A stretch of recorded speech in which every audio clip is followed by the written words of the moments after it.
Viewers হল আমার নেহারিটা হয়ে গেছে আমার প্রায় 5-6 ঘন্টা কাছাকাছি জাল হয়েছে ও ধোকা যখন দেখবা যে হাড্ডি থাকি মাংসটা ছুটি গেছে তো মনে করলা প্রকৃত জাল হয়েছে।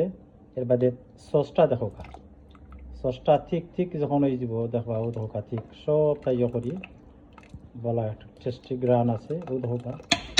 আর ও ধোকা আমি একটা পিস তুলছি ও ধোকা তুলছি একটা পিস তুলিয়ে রাখছি আমি ও ধোকা আলগো ছাড়াই দিব তখন দেখো আলগো ছাড়াই দের ও ধোকা আলগো ছাড়াই দিস আলগো ছাড়াই দিব ও ধোকা হাড্ডি থেকে আলগো ছাড়াই দিব তো মনে করলা যে হয়ে গেছে ও ধোকা আলগো ছাড়াই দের দেখানি আলগো ছাড়াই দিছে এটা একবারে নরমে কিছু ও ধোকা ইনশাল্লাহ ভালো টেস্ট হয়েছে।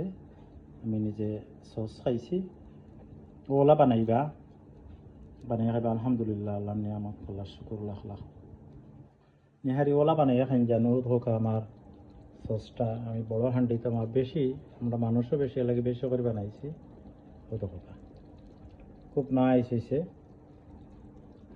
আলহামদুলিল্লাহ আল্লাহ নিয়ামত আপনারা বানাইবা খাইবা ইনশাল্লাহ ওকে ভালো থাকা আল্লাহ হাফিজ। যারা কষ্ট ভিডিও আছেন থ্যাংক ইউ ভেরি মাচ। যারা পরবর্তী সময় দেখবা তারা থ্যাংক ইউ।